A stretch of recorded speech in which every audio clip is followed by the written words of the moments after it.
दोस्तों, आज की कहानी है तनख्वाह। रचना ने रणवीर के लिए चाय लाकर मेज पर रख दिया और चुपचाप मेज के पास पड़ी कुर्सी पर बैठ गई। केतली से प्याली में चाय डालने लगी। रणवीर ने रचना के झुके हुए मुख पर दृष्टि डाली। लगता था वह अभी अभी रोकर उठी हो। रणवीर रोजाना ही रचना को उदास देखता है। वैसे रचना रोती बहुत कम है। वह समझना चाहता है कि रचना के रोने का कारण क्या हो सकता है। इसलिए उसने कुछ न कहकर रचना को दोबारा रुलाना ठीक नहीं समझा। उसने कोमल स्वर में पूछा, माँ और पिताजी ने चाय पी ली? नहीं, रचना के स्वर में हल्का सा कंपन था। क्यों? माँ कहती हैं कि उनके इस कदर थकावट महसूस हो रही है कि चाय पीने के लिए बैठ नहीं सकती। और पिताजी को चाय नुकसान करती है तो पिताजी को दूध दे देती। ले गई थी दूध, उन्हें हजम नहीं होता। रणबीर चाय का प्याला हाथ में लेकर माता पिता के कमरे की ओर जाने लगा तो रचना धीरे से बोली, पहले आप चाय पी लेते, तब तक उनकी थकान भी कुछ कम हो जाएगी। तुम चाय पियो, मेरे इंतजार में मत बैठो। माँ को चाय पिलाकर अभी आता हूँ। रचना ने चाय नहीं पी, खिड़की से बाहर देखती रही। काश वह भी हवा में उड़ती बादलों की तरह स्वतंत्र और चिंता रहित होती। रचना के पिता एक सफल डॉक्टर थे, पर उनकी सबसे बड़ी कमजोरी यह थी कि वह किसी को कष्ट में नहीं देख सकते थे। जब भी कोई निर्धन बीमार उनके पास आता था तो वह उसे फीस का जिक्र तक नहीं करते, बल्कि उल्टे उसे फल, नगद दवाइयों के साथ कुछ पैसे अपने पास से भी दे देते थे। परिणाम यह हुआ कि वह जितना कमाया, मेहनत किया, उतना धन संचित नहीं कर पाए। फिर उनकी लंबी बीमारी चली तो थोड़ा बहुत धन था, वह भी खत्म हो गया। उनकी मृत्यु के बाद सिर्फ एक मकान के अलावा और कोई संपत्ति नहीं बची थी। सबसे बड़ी बहन होने के नाते रचना ने घर का भार संभालना अपना कर्तव्य समझा। उसने एक स्कूल में अध्यापिका की नौकरी कर ली थी। छोटी बहन ऋचा मेडिकल कॉलेज में चौथे साल में थी और भाई 12वीं के सेकेंड ईयर में।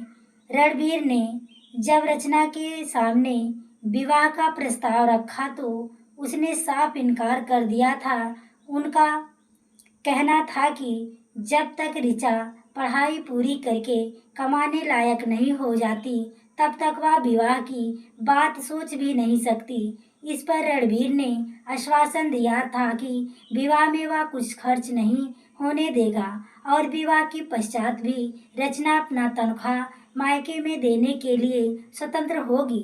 रणबीर का यह तर्क था कि वह एक मित्र की तरह उसके परिवार के साथ सब कुछ कर सकता है जो परिवार के सदस्य बन जाने के पश्चात कर सकेगा।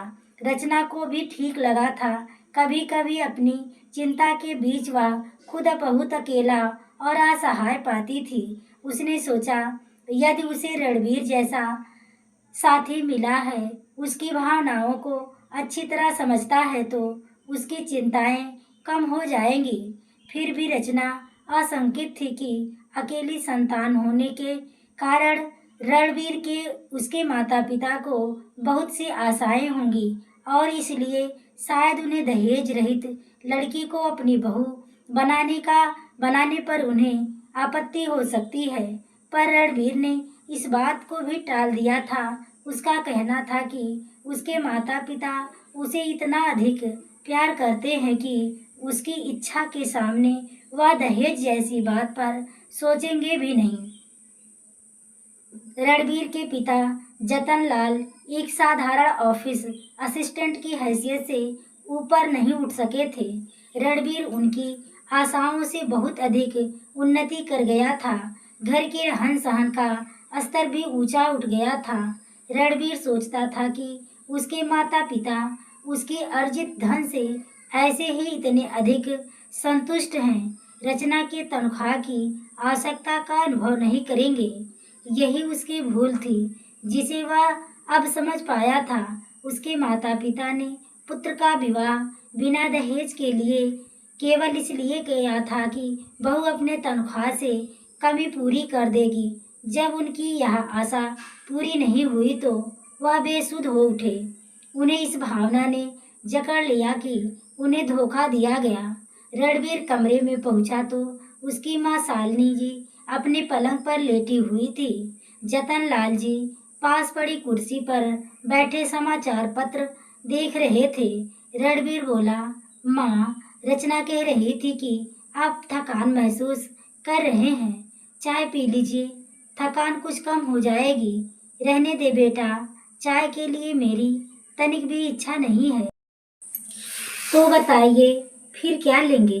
रचना पिताजी के लिए मौसमी का रस निकाल रही है, आपके लिए भी निकाल देगी। रहने दे, मैं रस नहीं पीऊंगी।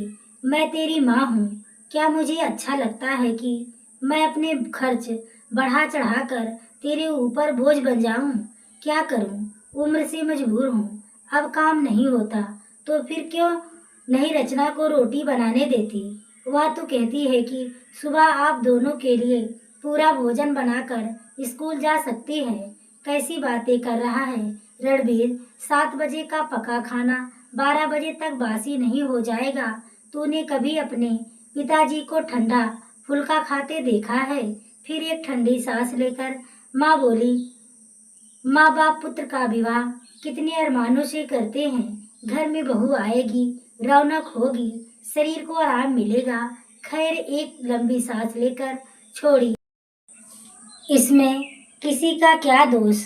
अपना अपना समय है। उमाशंकर जी 25 लाख नगद और एक कार देने का वादा कर रहे थे। कैसी बातें करती हो माँ? जो लड़की इतनी रकम लेकर आती, वह क्या आप लोगों को रस निकाल कर देती?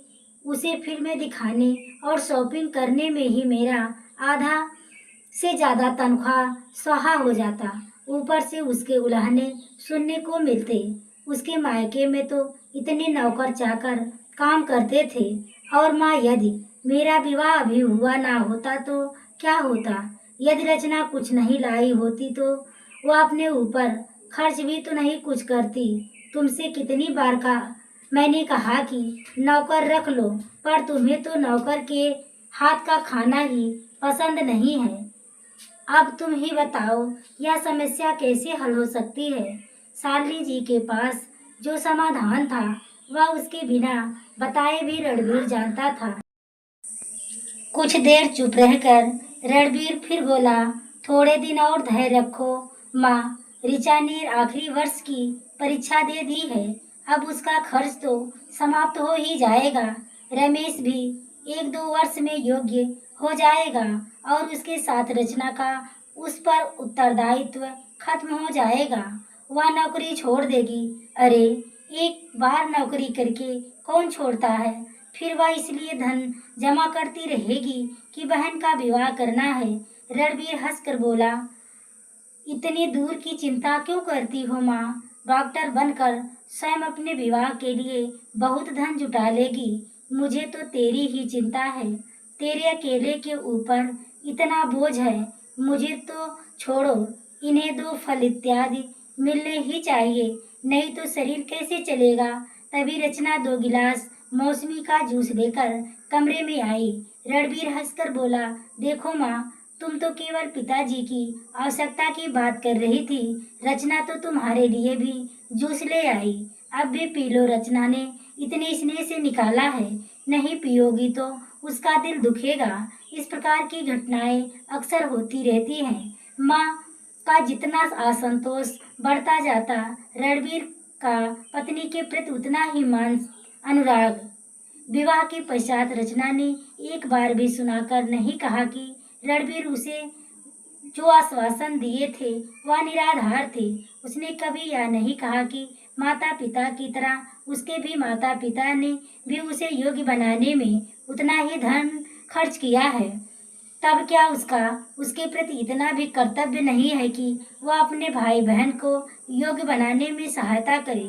वह तो अपने सास ससुर को संतुष्ट करने में किसी प्रकार का कसर नहीं छोड़ती। स्कूल से आते ही घर गृहस्थी के कार्यों में उलझ जाती। कभी उसने पति से कोई स्त्री सुलभ मांग नहीं की। अपने मायके से जो साड़ियां लाती उन्हें ही पहनती, पर उन्हें उसके माथे पर सिकन तक नहीं आई थी। रचना ने सरलता से परिस्थितियों से समझौता कर लिया था। उसे देख रणबीर उससे काफी प्रभावित था। यही बात वह अपने माता पिता को समझाने का प्रयास करता था, किंतु वे तो जैसे समझना ही नहीं चाहते थे। वह घर के खर्चों को लेकर घर में एक आसान वातावरण बनाए रखते, केवल इसलिए कि वह बताना चाहते थे कि वह अपने भाई बहन के ऊपर धन खर्च करती है।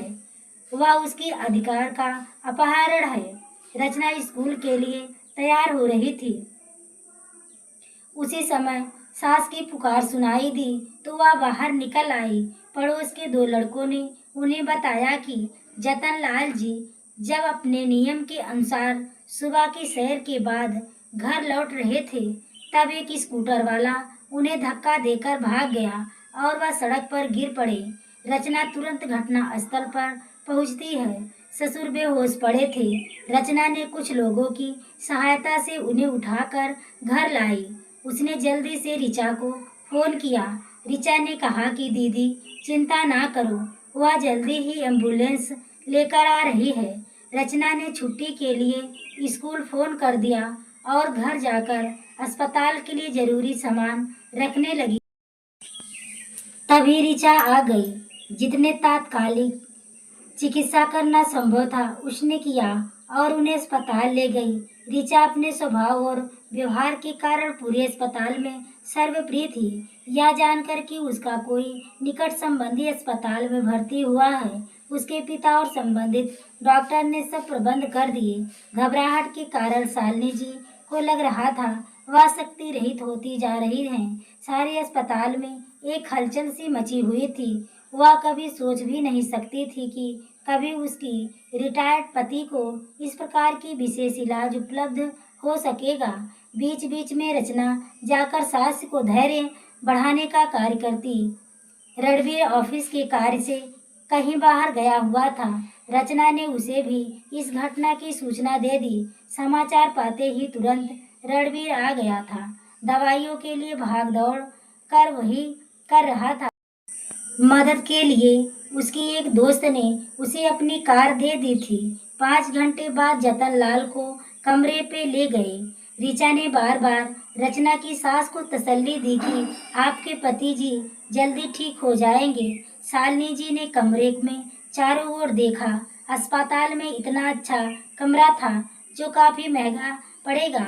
जब उसने अपनी भावना व्यक्त की तब उन्होंने बोला, माँ जी आप 2 बेटों की माँ होकर खर्च की चिंता क्यों करती हैं? मेरे होते यदि आपको किसी प्रकार का कष्ट हो तो मैं बेटा होने का अधिकार कैसे पाऊंगी?